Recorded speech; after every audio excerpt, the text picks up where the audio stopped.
strive for it. Diss me, you'll never hear a reply for it. Entitlement, privilege, and whiny little what are just a few of the words that I've heard to describe Drake ever since he filed a lawsuit against, well, potentially filed a lawsuit against his label UMG just days after Kendrick Lamar dropped GNX. It's been a long fight. It's been a long fight, and I just had to have a warrior spirit, and that's all. Some people are saying he's just being a big old baby because everything that he's complaining about is everything that made him so successful. Some people are saying he's renegotiating his contract and the numbers ain't looking like he expected, so he's having a hissy fit. And then there's another group of people who just finds this whole thing hilarious because he asked for this. And that's me. I'm one of those people. If he didn't antagonize the damn boogeyman, he wouldn't be going through any of this right now. But he asked for it. Matter of fact, he didn't just ask for it, he begged for it.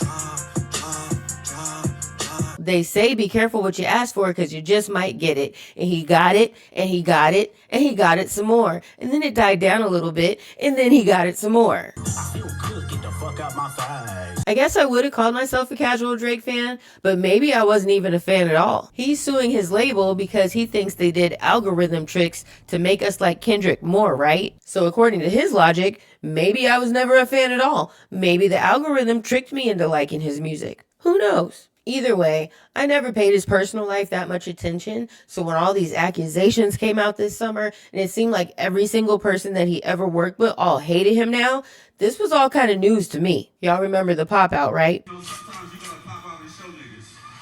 Bam!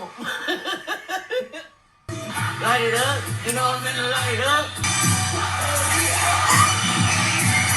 As you can see, I was having a good old time. I did record the whole thing. There is a video, so if you do want to relive the pop out just randomly, I will link that video down in the description or at the end of the video or at somewhere. It'll be linked somewhere. Anyway, around the 4th or 5th time Kendrick played Not Like Us, Not again.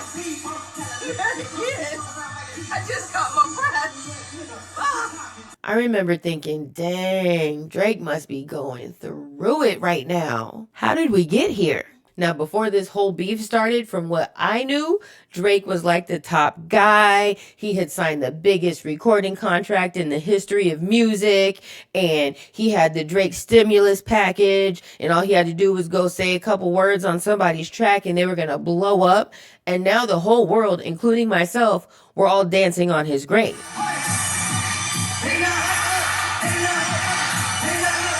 How did we get here? One of the best pieces of advice I was given for when you're going through something terrible sometimes is just to sit down and be still. And I thought that's what Drake would do. I thought he would just kind of go sit still somewhere until next summer. But no, he didn't do that. He antagonized the boogeyman, and the boogeyman bit back.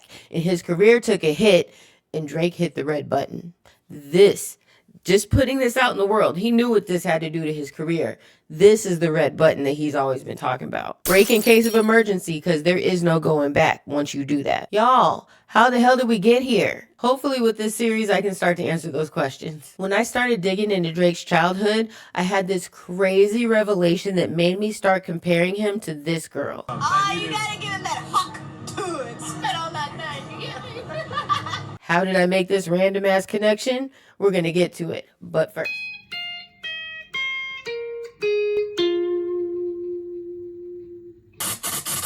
Hey there, I'm Camille. Nice to meet you. Welcome to the Confused Playlist, where I get to talk about anything music related that I feel like talking about. They say the best way to understand a person is to look at their past. So in this series, I'm going back to Kendrick and Drake's early days to break down their old videos to see what we can learn about them through their visuals. So far, I've covered Drake's Best I Ever Had and Kendrick's Swimming Pools, and today we're going back to another Drake video, Successful. This video came out way back in '09, and I have a lot more ground to cover. So if you want to come along this little journey with me, then consider doing the YouTube things, the like and the subscribes and all that stuff that people beg you for. I'm a brand new channel, so I would really, really, really appreciate the support because I just wanna be successful.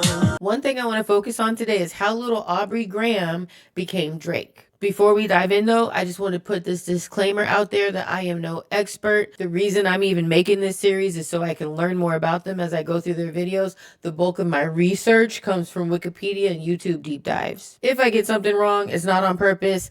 I'm just explaining things the way that I understand them. All that being said, this is Dennis Graham. He was a drummer back in the 80s, and one night at this club in Canada, he really needed a cigarette. So this lady, Sandy, just so happened to have one. They fell in love, got married, and just a year later, they welcomed little Aubrey into the world. This little fairy tale didn't last very long, because by the time Aubrey was 5, his parents got divorced, and Dennis moved back to Memphis. And once he got back home, he got up to no good, and he had to spend some time in jail. These legal problems also prevented him from being able to go back and forth to Canada, so little Aubrey would have to travel from Toronto to Tennessee to go visit his dad. I can relate to this because when I was little, I used to have to travel back and forth between the East and West Coast to go see my family, and it could feel like different worlds sometimes. People walk different, they talk different, they dress different, but I can't even imagine going from Toronto to Memphis. That is wildly different. You know, it was, I just always felt like an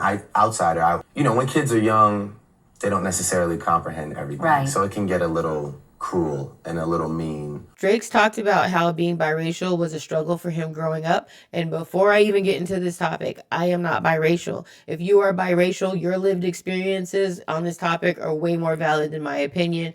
I'm just giving my opinion for the sake of this video. I believe had he grown up with both sides of his family and not just be a visitor once a year, but actually grew up with like aunts and cousins and uncles from both sides of his family, his identity wouldn't have been such a struggle for him. This is the way I see it. Yes, I traveled a lot when I was little, but my family stayed consistent. It didn't matter where I was or what side of the family I was with. Everything that I knew kind of stayed the same. The food stayed the same. The music stayed the same. The way I dressed stayed the same. The values stayed the same. The rules stayed the same. If my grandma kicked my ass, my mom was going to kick my ass. Everything stayed the same. Drake's family, on the other hand, came from two completely different worlds. I doubt his mom was up in Canada making collard greens for Christmas. And I don't even know if they celebrated Christmas. Who knows? I don't know. I wasn't there. What I'm getting at is when we're little, that's when we're building our sense of self. And that's largely shaped by like our family. This is just my opinion. But Drake had to learn at a very early age that the two parts of his identity were completely separate. There's one Aubrey that lives up in Canada with his mom and he plays hockey. And then there's a whole other Aubrey that goes down to Tennessee to see his dad's side of the family. And I guarantee there were no hockey rinks or Shabbat dinners going on. I've been through Memphis. I'm sure if little Aubrey tried to pull out a hockey stick and talk about let's play hockey, them little kids down there would have grabbed that stick out his hand and whooped his ass with it. Even though everything about Drake right now screams basketball, little Aubrey played hockey as a child, and his first acting experience was a hockey commercial. Oh, I'm trailing by 1. Better follow your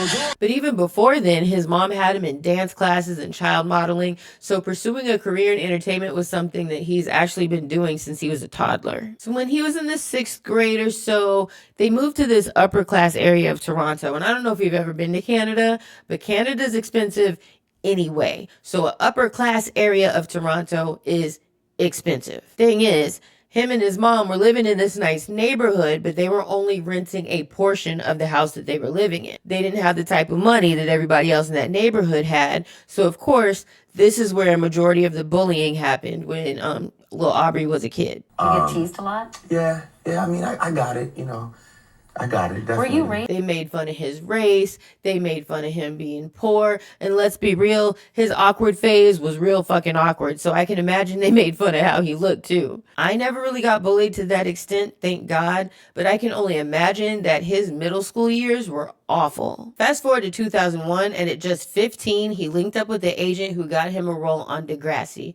Now keep in mind, this was the reboot of an already big show. The original one already had a cult-like following in Canada and here in America, so the next generation was a big deal. And as soon as season 1 started airing, he went from nerd Aubrey that never fit in anywhere to a legit actor on one of the biggest shows in Canada. Almost overnight, he got to say fuck you to those kids that bullied him. He got to shed the skin of little nerd Aubrey and upgraded to Aubrey the somebody. Honestly, if you think about it, Drake's story feels like the plot of 90% of all teen movies, and 2001 was the summer he turned pretty. For most of us, life doesn't unfold like a perfectly scripted movie. But for Aubrey, life imitated art not once but twice. By 2005, this new upgraded Aubrey was writing music, and coincidentally, his Degrassi character, Jimmy Brooks, he began pursuing music on the show at the same time. You know what? I'm lying. I think that Drake's first mixtape came first, and then he started rapping on the show. But either way, it was some good ass marketing, because if you think about it, the fans of Jimmy on Degrassi could easily transition into fans of Drake's music. So when he put music out on his website, there was already people checking for it. Drake likes to claim that he did everything on his own. No help, that's all me. And I do see where he's coming from. He put in the work, and you cannot take that away from him. But Drake had more connections than your average person trying to break into the industry. He already knew a lot of people through his acting career, and then his dad's side of the family had mad industry connections. His uncle was Larry Graham, who's one of the most influential bass players in recent history, and this had to help him open some doors. I was doing my little research for this video, and I was trying to figure out like when and how Drake and Trey Songz became friends. And one story I read, I don't know how true this is, but one story I read basically said Drake was shopping his demo around Atlanta and he walked into Trey Songz' office. Normal people don't have access like that. In just 3 short years, he went from playing a character who raps on TV to actually becoming a chart-topping rapper signed by Cash Money, who went on tour with Lil Wayne and had platinum hits. Once again, his life played out like a perfectly scripted movie. This got me curious about his friends. Like, who are the people that were around to witness this unreal metamorphosis from little Aubrey to Drake? What I found is actually pretty interesting, but let's get into this video first. To be perfectly honest with you, there's not very much to the video. It's just Drake and Trey Songz riding around Toronto. There's not very much visually to break down, but we can take a look at the lyrics. When I listen to music, when I'm really listening to it, I try to put myself in the place of the person that was writing it and try to imagine like what frame of mind they were in when they were writing it, what inspired them, maybe what memories they're pulling from. Are they trying to send a message? So let's see what Drake's talking about. Money in the cars, cars in the clothes, I suppose. The intro of the song is Trey singing the hook. I want the money, cars, the clothes, the hoes, I suppose. I just want to be successful. So Drake had the beat. He sent it to Trey Songz, and Trey Songz wrote this hook. And he said that I suppose is the deepest part for him, because you're told you're supposed to want the money and the cars and the clothes and all that stuff. But at the end of the day, he just wants to be successful regardless of what success looks like, because that's different for everybody. The young spitter that everybody in rap fear. A lot of y'all is still sounding like last year. The game needs change and I'm cashier. Drake's first verse, he says, the young spitter that everybody in rap fear. A lot of y'all sounding like last year. The game need change. I'm the motherfucking cashier. So at this point in his career, when he's writing this, he's only got 2 mixtapes out, but he's calling out the industry, saying everybody sound the same, and he gonna be the one to change it. I honestly think it's a good bar. But were people scared of you, Drake? Were people really fearful of you at that point? I don't think so. Then he says, yeah, I want it all, that's why I strive for it. Diss me, you'll never hear a reply for it. Yeah, I want it all. That's why I strive for it. Diss me, you'll never hear a reply for it. What do you mean we'll never hear a reply for it, Drake? Maybe if you stuck to that way of thinking, you wouldn't be in this mess that you're in right now, huh? You be replying to shit in ways you shouldn't be replying to shit. You need to go sit down somewhere. Next verse. Any award show or party, I get fly for it. I know that it's coming. I just hope I'm alive for it. And he wasn't shit yet, but he was already daydreaming about going to award shows. But guess what? That wasn't actually a real stretch for him to think that, because he had already been to award shows for Degrassi. Not only did it win a bunch of awards in Canada, it also won a bunch of Teen Choice Awards here in America. So it was easy as fuck for Drake to imagine himself at award shows because Jimmy Brooks already took him. In the second verse, he talks about this real life event where his mom tried to run away. And my mother tried to run away from home, but I left something in the car, and so I caught her in the driveway. In a 2009 interview with MTV, he said, says, when I was going through the creative process for So Far Gone, I was actually at a pretty dark place in my life. It was a frustrating time for my family because my grandmother, who is now in her mid to late 90s, was just losing it. It was hard for my mom to watch. Then he goes on to explain that one night his mom had just had enough and she packed her bags and she was about to leave everything behind, but Drake left something in the car, and when he went outside, they saw each other and she started crying. I saw her out there and she just started crying right away when she saw me.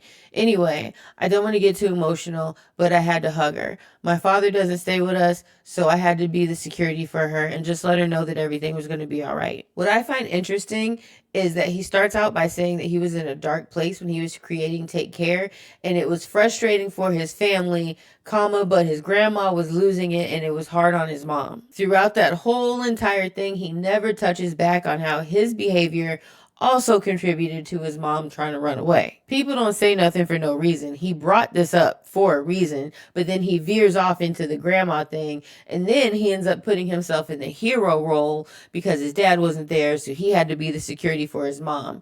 But I guarantee that he played kind of a big role in why his mom wanted to run away. Now, it may have been a little bit, a lot of it, who knows, but I guarantee you some part of Drake's behavior had something to do with his mom trying to run away, or he wouldn't have brought that up. But inside, I'm treading water, steady trying to swim to shore. I'm on a shopping spree to get whatever's in store. Yeah, just call me shopping bag Drizzy, or call me damn, he ain't copping that, is he? Now I know this is hip hop. You're supposed to be boastful about material things, but let's think about Aubrey, who was writing this song at the time. Aubrey, the little kid that got made fun of for being poor. I guarantee you when he wrote that line, there were several faces attached to it. And the fans of this freshman are about to get iffy, while this youngin' that you doubted is about to get busy. I'ma kill it, I promise. That's how I know you're mad. What this tells me about Drake is that he was super ambitious and he really believed in himself before he even really had a tangible reason to. If you think about it, honestly, that's the hardest part for most talented people. You can have all the talent in the world, but if you don't believe in yourself and what it is that you're creating, it's really tough to make it. You got to have confidence and drive and passion to really keep going, and it really does feel like Drake had that from the start. Remember how I said when I was researching this video, it made me start thinking of the Tuah girl?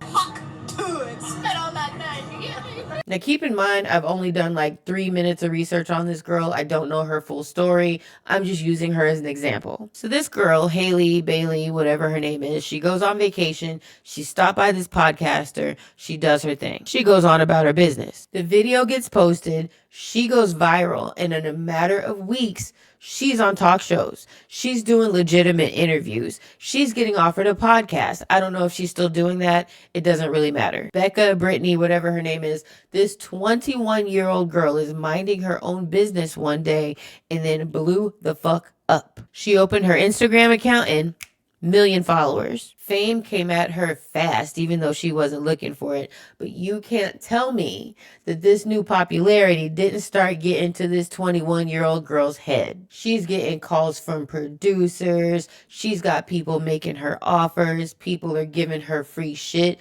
You can't tell me that she wasn't feeling herself a little bit. Now imagine if that was actually her goal and she was trying to do this and she actually did get famous. You wouldn't be able to tell that girl shit. And I bet that's what happened with little nerd Aubrey when he transformed into upgraded Aubrey when he got on Degrassi. But this is the thing.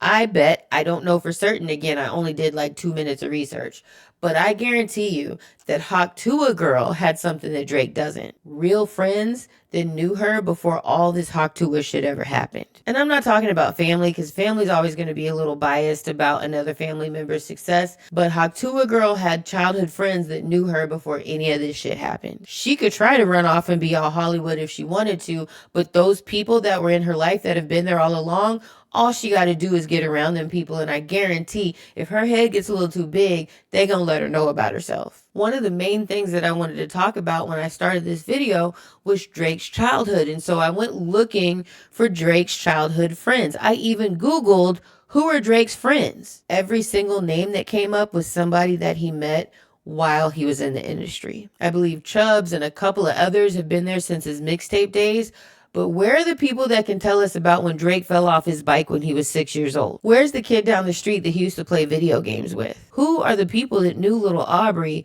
before he transformed into upgraded Aubrey? I know I've said it a couple times now, but his life really was like a scripted movie. He went from a nerd to an actor to one of the biggest rappers in the game. I want to know where are the friends that have been there through all of that. I don't know this for certain, but from my little Google search, it doesn't seem like he has any.